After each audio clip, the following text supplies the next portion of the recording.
کیا کہ یہ شریعت تم پر ساقط، شریعت کا بوجھ تم پر نہیں، برڈن آف لا یہ تمہارے لیے۔ اور میں یہاں مثال دے دینا چاہتا ہوں، بین ہی تاریخ نے اپنے آپ کو دہرایا ہے۔ عبداللہ ابن سبا نے جو فتنہ شروع کیا تھا ہمارے ہاں، ہماری تاریخ میں جو اس کے اثرات پھر پیدا ہوئے، ان میں سے ایک جو ہے وہ شکل اسماعیلیت والی ہے، کہ اسماعیلیت نے بھی بین ہی یہی شکل اختیار کی۔ ہندوستان میں آ کر جب اسماعیلی داعیوں نے جب تبلیغ کی ہے تو شریعت ساقط کر دی۔ آج آپ کو جو اسماعیلی ملیں گے ان کے ہاں کوئی شریعت نہیں ہے، کوئی نماز نہیں، مسجد ان کی ہوتی نہیں، جماعت خانہ ہوتا ہے، وہ کلب گھر ہے، آتے ہیں، جمع ہوتے ہیں، کھانا کھاتے ہیں، اللہ اللہ خیر صلی اللہ کو باتیں چیتیں کرتے ہیں، ان کے اوپر شریعت ہے ہی نہیں، نہ روزہ ہے نہ نماز ہے۔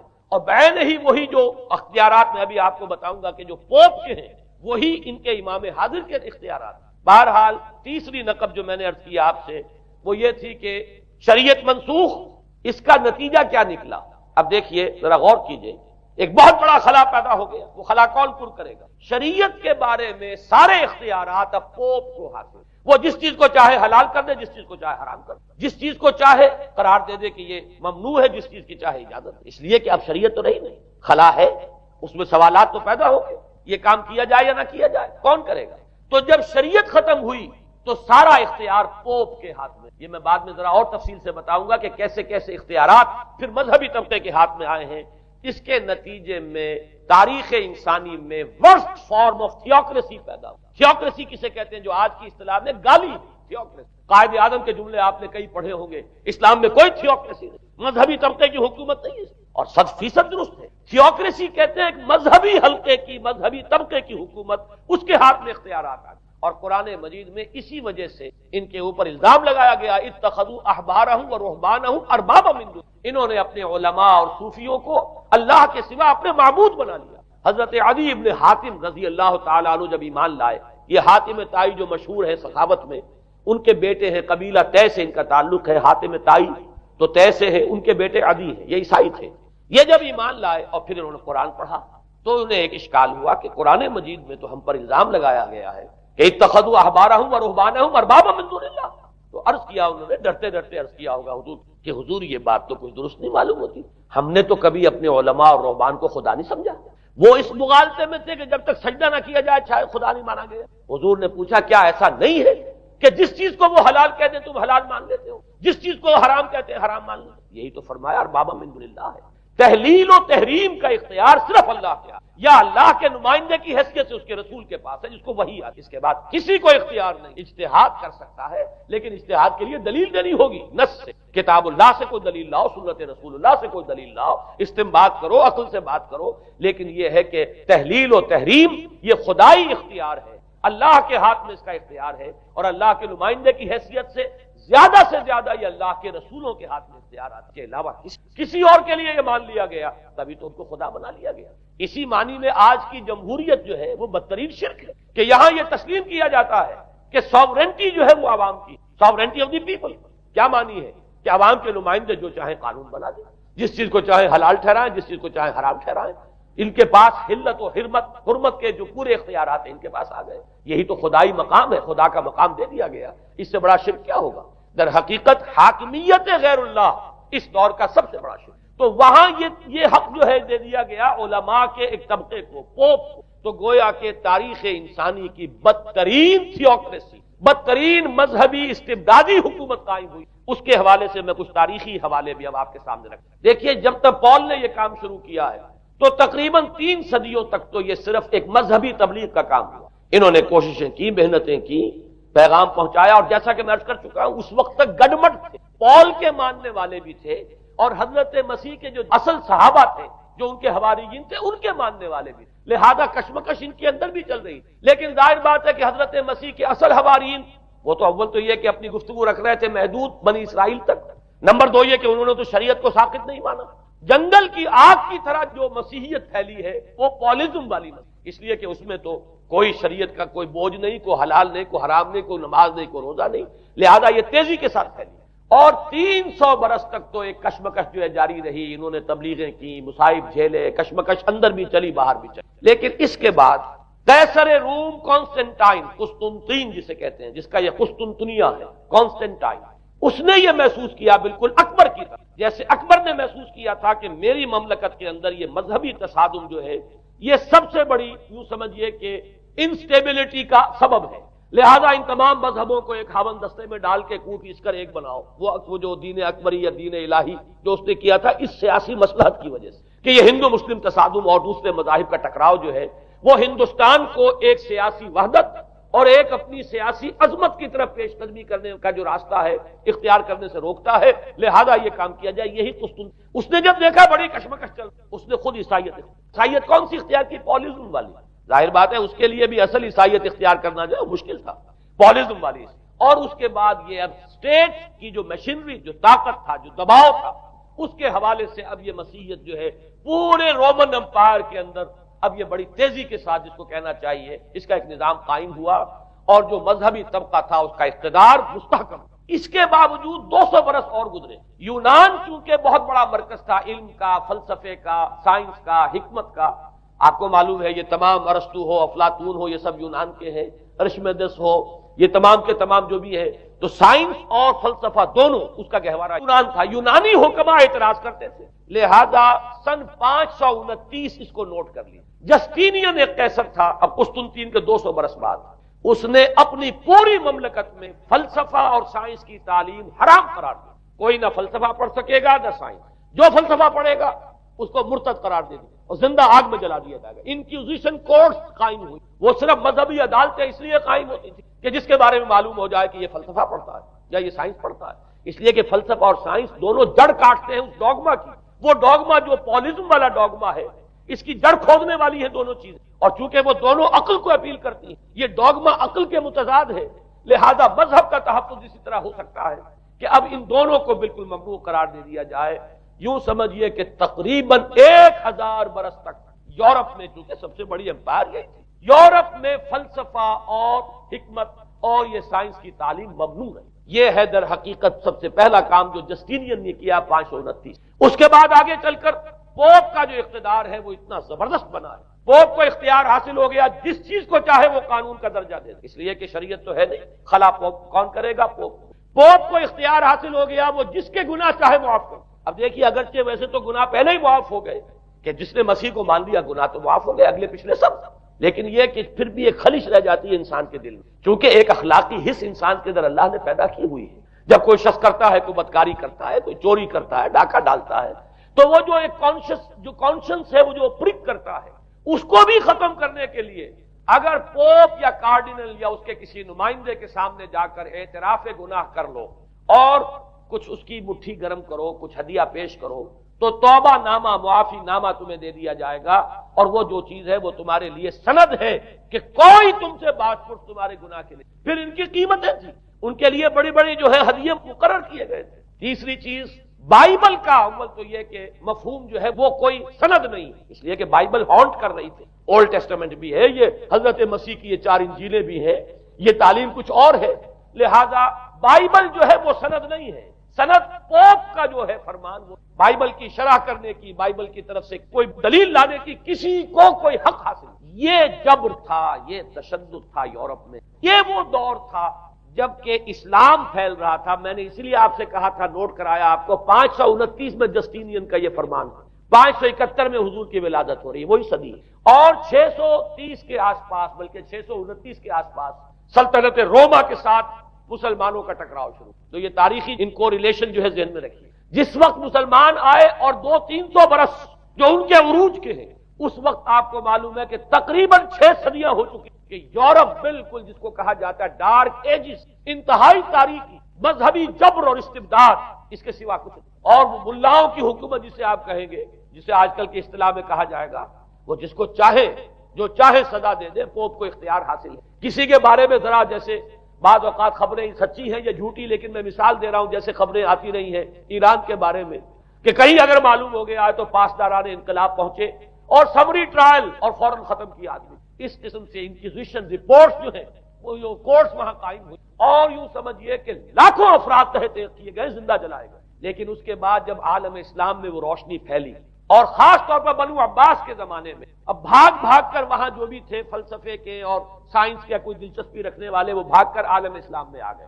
یہاں اب وہ کتابیں جو ہیں ان کے ترجمے، خاص طور پر مامون اور ہارون الرشید کے زمانے کے اندر، یہ علم جو ہے ہندوستان سے بھی لیا، یونان سے بھی لیا مسلمانوں نے، اور اس کے بعد یہ غرناطہ اور قرطبہ کی یونیورسٹی کے ذریعے سے اس علم نے پینیٹریٹ کیا ہے دوبارہ یورپ میں. دیکھیے سرکل کیسے بنا ہے. یونان کا علم آیا ہے پہلے عالم اسلام میں، مڈل ایسٹ میں، اور پھر ادھر سے ہو کر چکر کھا کر اور اسپین کی یونیورسٹیوں کے ذریعے سے یورپ میں. اس وقت پھر اصلاح مذہب کی تحریک شروع ہوئی اور ساتھ ہی تحریک احیاء العلوم رینیسنس، اس کے نتیجے میں وہاں بیداری پہ. لیکن یہ بیداری اب آپ نوٹ کر لیجئے، ایک تو پروٹیسٹنٹ مذہب پیدا ہوا اور کئی سو برس تک تصادم رہا کیتھولکس کے اندر اور پروٹیسٹنٹ. پورے اسلام کی تاریخ میں کبھی اتنے خونی فسادات نہیں ہوئے ہیں، کبھی بھی شیعہ سنی فساد بھی کبھی اتنا نہیں جتنا کہ کئی سو برس تک رومن کیتھولکس اور پروٹیسٹنٹس کے مابین یورپ میں ہوتے. بلکہ اس میں تو ایسے ایسے واقعات آتے ہیں کہ لگ بھگ 10 لاکھ افراد جو ہیں وہ ختم ہوئے ہیں. یہ آپس کا تصادم جو تھا، پروٹیسٹنٹ مذہب جو پیدا ہوا اصلاح مذہب کی تحریک کے ذریعے سے، اور وہ رومن کیتھولک پاپائیت والا نظام، ان کے درمیان جو تصادم ہوا 10 لاکھ کی تعداد بتائی تھی کہ آدمی. بلکہ فرانس کا ایک شہر ہے، وہاں تو 19 دن تک مسلسل قتل عام کیا گیا، اور وہاں حاملہ عورتوں کے جو ہے پیٹ چاک کر کے بچے نکال کر ان کو بھی جو ہے ختم. یہ سارا ظلم جو ہے وہاں ہوا ہے، تصادم ہوا ہے. اس کے نتیجے میں آپ خود سوچئے کہ کس قدر نفرت پیدا ہوئی عوام کے اندر مذہب سے. اس کے ساتھ ہی اب وہ علم سائنس شروع. لہذا علم اور سائنس دونوں کی جڑ میں مذہب سے شدید نفرت پیدا ہوئی. یہ ہے وہ سبب کہ جس نے یہاں سے راستے علیحدہ کر دیے. اور مذہب کیونکہ جبر کرتا ہے، مذہب کیونکہ عقل کے اوپر بیڑیاں بٹھاتا ہے، پہرے بٹھاتا ہے، بیڑیاں ڈالتا ہے، اور مذہب کیونکہ تشدد کرتا ہے، لہذا مذہب کے خلاف ایک نفرت، ایک ریئیکشن. یہ ہے اس ساری سائنسی ارتقاء اور سائنٹیفک اور ٹیکنالوجیکل جو ڈیولپمنٹ ہوئی، اس کی جڑ میں مذہب سے نفرت جو ہے اس کے بیج بو دیے گئے.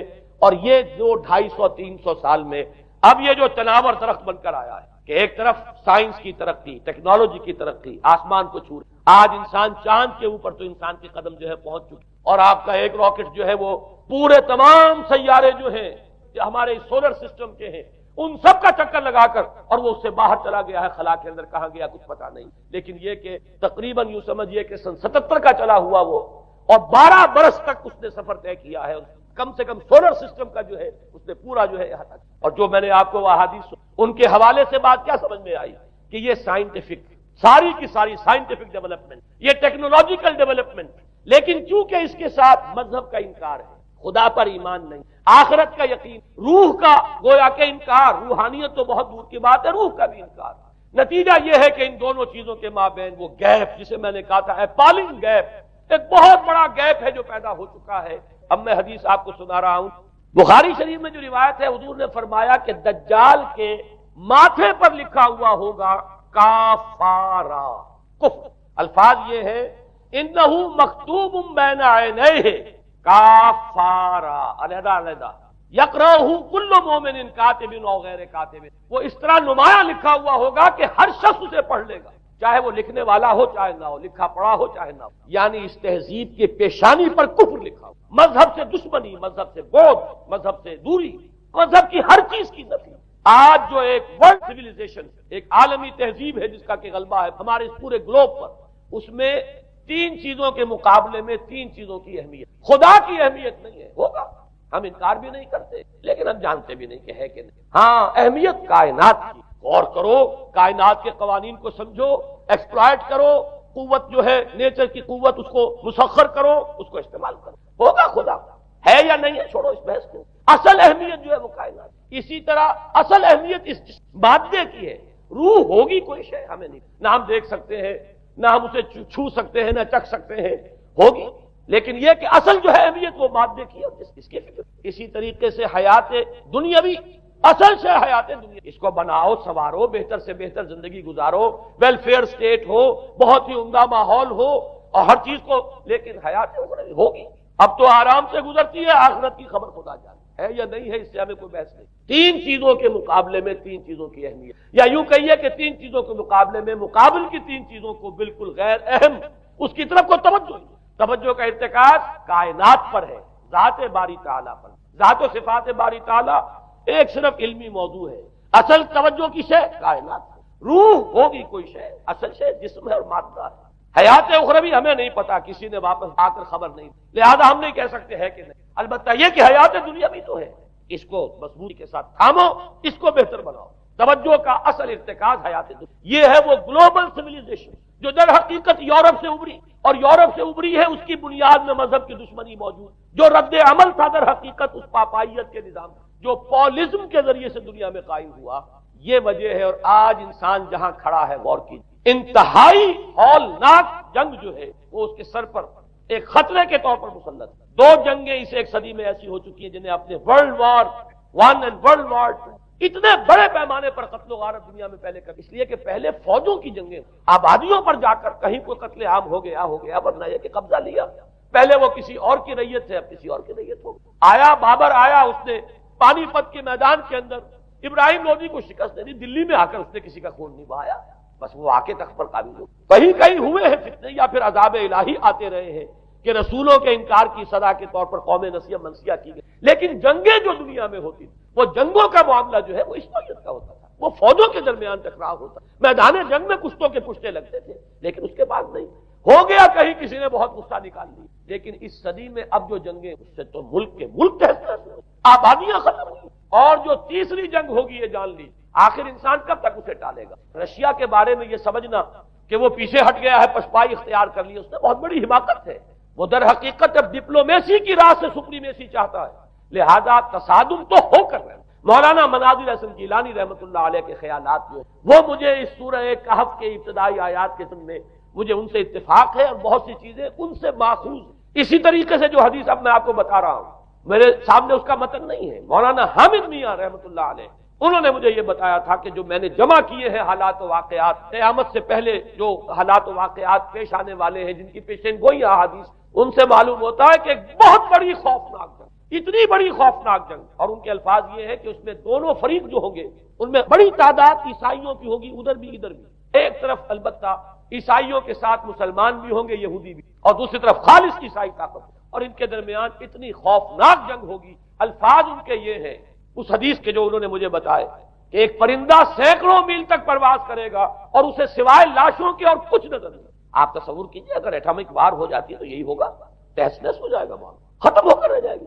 اور یہ چیز جو ہے یہ بہرحال یہ جتنا کچھ پائل اپ کیا گیا ہے، یہ ڈسٹرکٹیو فورس سائنس کی یوں سمجھیے کہ معراج اب یہی ہے۔ اب تو سٹار وارز کی باتیں ہو رہی ہیں کہ صرف زمین پر نہیں، باہر بھی یہ جنگیں ہمیں لڑنی پڑیں گی، لیکن یہ کہ اس کا کیا حال ہوگا۔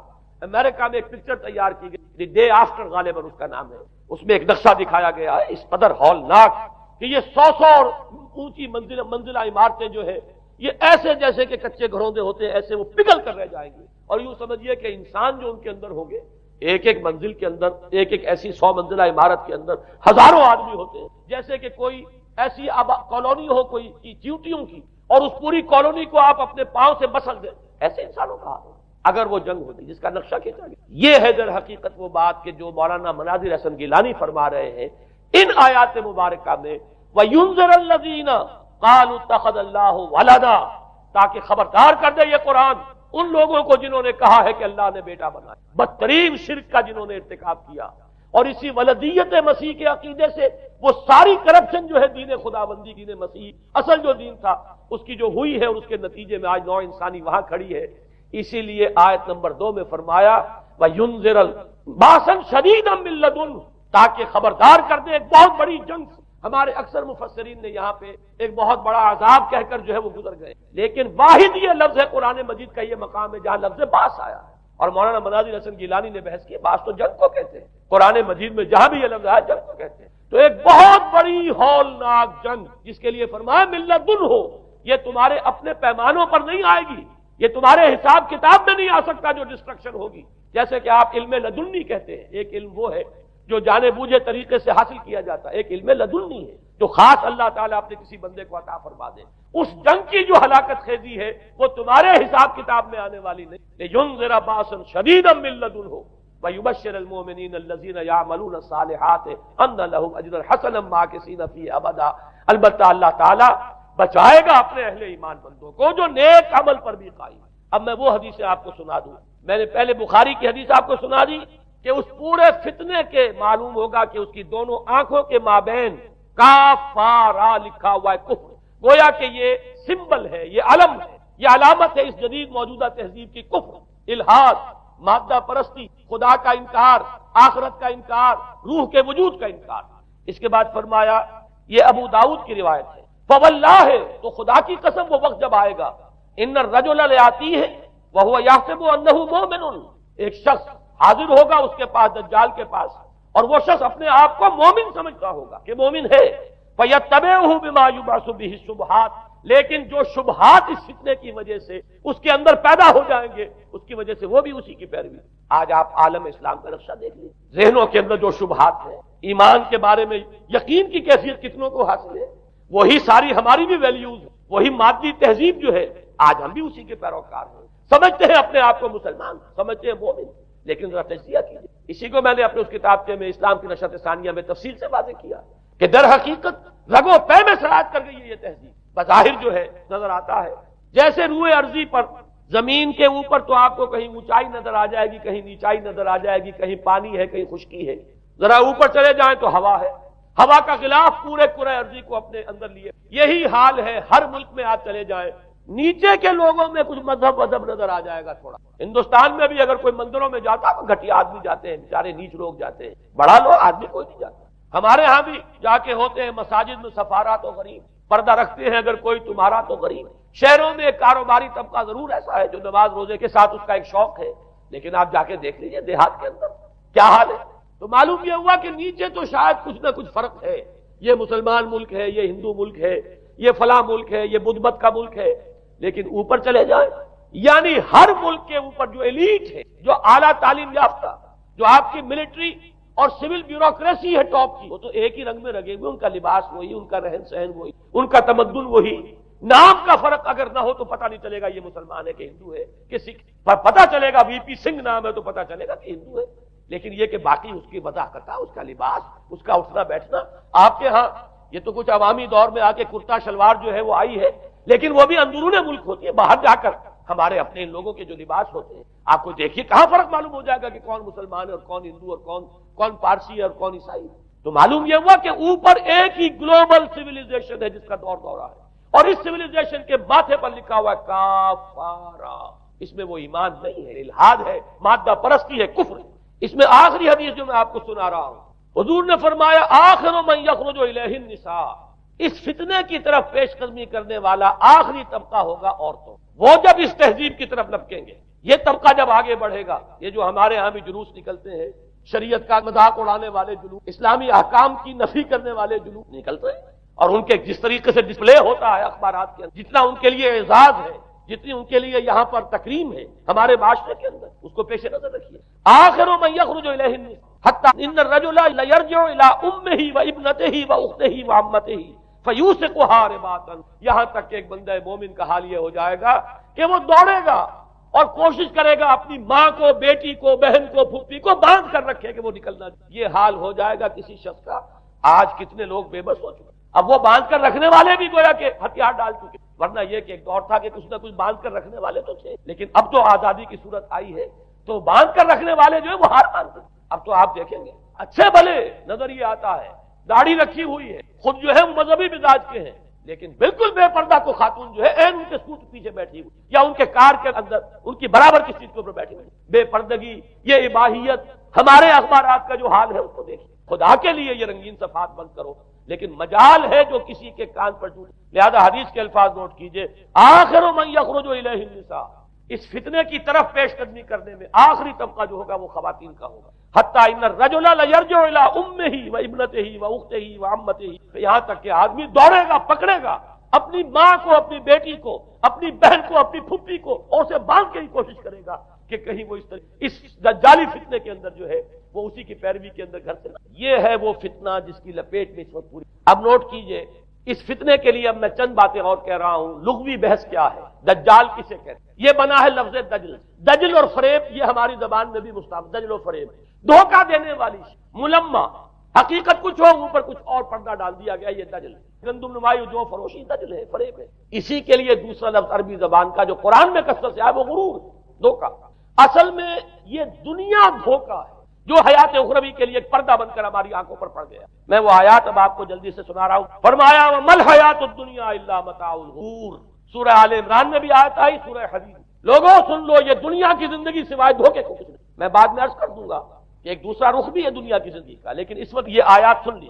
غرتکم الحیات الدنیا، تمہیں دھوکے میں ڈال دیا اس دنیا کی زندگی نے. یہ سورہ جاثیہ کی آیت نمبر. غرتہم الحیات الدنیا، انہیں دھوکے میں ڈال دیا دنیا کی زندگی. یہ سورہ انعام میں آیت نمبر 70 بھی ہے، آیت نمبر 130 بھی. تیسری مرتبہ سورہ اعراف میں آیت نمبر 51 اور 2 مرتبہ سورہ لقمان اور سورہ فاطر میں آیا فلا یغرنکم الحیات الدنیا ولا یغرنکم باللہ الغرور. دیکھو لوگوں، کہیں تمہیں دنیا کی زندگی دھوکے میں نہ ڈالے. یہ دنیا کی زندگی جو ہے دھوکہ بن کر ایک فریب کا پردہ ہماری آنکھوں پر ڈالتی ہے کہ یہ ہمارا مطلوب مقصود، اسی کے لیے بھاگ دوڑ، اسی کو بنانا سنوارنا. وہ جو میں عرض کر چکا ہوں، 3 چیزوں کے مقابلے میں 3. حیات دنیاوی جب مطلوب بن جائے، حیات دنیاوی جب انسان کی اصل محبوب بن جائے، تو گویا کہ حیات اخروی اب نگاہوں سے اوجل ہو گئی. آنکھ اوجل پہاڑ اوجل. یہی ہے اصل دجل، یہی ہے اصل فریب. آیات اور سنیے سورہ اعلیٰ، بل تؤثرون الحیات الدنیا والآخرۃ خیر. لوگوں، تمہاری گمراہی کی اصل جڑ بنیاد کیا ہے؟ تم دنیا کی زندگی کو ترجیح دیتے ہو جبکہ آخرت بہتر بھی ہے اور باقی رہنے والی. کلا بل تحبون العاجلہ وتذرون الآخرہ. کوئی نہیں، تمہارا اصل مرض یہ ہے کہ تم اس عاجلہ سے جو موجود ہے، سامنے ہے، نقد ہے، اس سے محبت کرتے ہو اور آخرت کو تم نے تج دیا ہے، چھوڑ دیا. یہ سورہ قیامہ اور اس سے اگلی سورت جو ہے وہ آپ کے علم میں ہے، سورۃ الدہر. اس میں فرمایا گیا ان ہؤلاء یحبون العاجلۃ وَيَذَرُونَ وَرَاءَهُمْ يَوْمًا ثَقِيلًا. ان لوگوں کا اصل مرض یہ ہے، یہ اس عاجلہ کو پسند کرتے ہیں، اس سے محبت کرتے ہیں، اور پیچھے وہ جو بھاری دن آنے والا ہے اس کا خیال انہوں نے دل سے نکال دیا. یہ ہے در حقیقت اصل فساد، اصل فتنہ، اصل گمراہی. 100 خرابیوں کی جڑ ایک طرف. اب اسی کا ایک نتیجہ نکلتا ہے، یہ دنیا جتنی حسین بنتی چلی جائے گی اتنا ہی فتنہ شدید سے شدید تر ہوتا چلا جائے گا. یہاں جتنی آسائشیں ہوں گی اتنا ہی آپ پر غفلت کا پردہ طاری ہوگا. اور آپ کو معلوم ہے کہ اس پوری سائنٹیفک جو بھی ڈیولپمنٹ ہے اس کا حاصل کیا ہے؟ یورپ میں جائیے واقعتاً دنیا بڑی حسین، امریکہ میں جائیے واقعتاً بہت حسین، ابو ظبی میں جائیے بڑی حسین نظر آئے گی دنیا. کارنیشن جس طریقے کے آباد ہیں، یہ دنیا کا حسن جتنا بڑھے گا اتنا ہی یہ آنکھوں پر اور بھاری پردہ ڈال دے گی، آخرت سے آپ کو غافل کر دے گی. یہی دجل ہے، یہی فتنہ دجال. یہی وجہ ہے. دیکھیے یہ جو آیات آج میں بیان کر رہا تھا اس میں آخر میں فرمایا انا جعلنا ما علی الارض زینۃ اللہ لنبلوہم ایہم احسن. ہم نے اس زمین کے اوپر جو کچھ ہے اسے اس کا بناؤ سنگھار بنا دیا ہے، زینت بنا دیا، تاکہ ہم جانچیں، پرکھیں، امتحان لیں کون ہے اچھے عمل کرنا. یعنی رخ روشن کے آگے شمع رکھ کر وہ یہ کہتے ہیں ادھر جاتا ہے دیکھیں یا ادھر پروانہ. اللہ تعالیٰ نے اسی امتحان میں اس دنیا کی یہ زینت ہے، زیبائش ہے، آرائش ہے، چمک دمک ہے، یہاں کی رونقیں ہیں، ان کو دیکھ کر آدمی ہل جاتا ہے، انہی کے پیچھے پڑ جاتا ہے. حلال سے حرام سے، جائز سے ناجائز سے، صحیح سے غلط سے، جس طرح بھی ہو یہ رونقیں میں بھی زیادہ سے زیادہ اپنے گھر میں لے آؤں، میں بھی اپنے ہاں وہ آسائشیں فراہم کر لوں، میں بھی یہ تمام چیزیں جو ہے جمع کر لوں. اسی کے لیے انسان اپنا نہ صرف یہ کہ پوری زندگی کا اثاثہ اسی میں انویسٹ کر بیٹھتا ہے بلکہ دیانت، شرافت، ان سب کو بھی داؤ پر لگا. انا جعلنا ما علی الارض زینۃ اللہ لنبلوہم ایہم احسن عملا. ہم نے زمین کے اوپر جو کچھ ہے اسے اس کا زیور بنا دیا ہے، سنگھار، تاکہ ہم ذرا آزمائیں ان کو کہ آیا یہاں کے ہی اسی حسن کے اندر، اسی رعنائی کے اندر گم ہو کر رہ جاتے ہیں، یا اس حسن ازلی وہ اللہ تعالیٰ کا جلال و جمال یہ اس کے طالب بنتے ہیں. یہ ہے در حقیقت امتحان.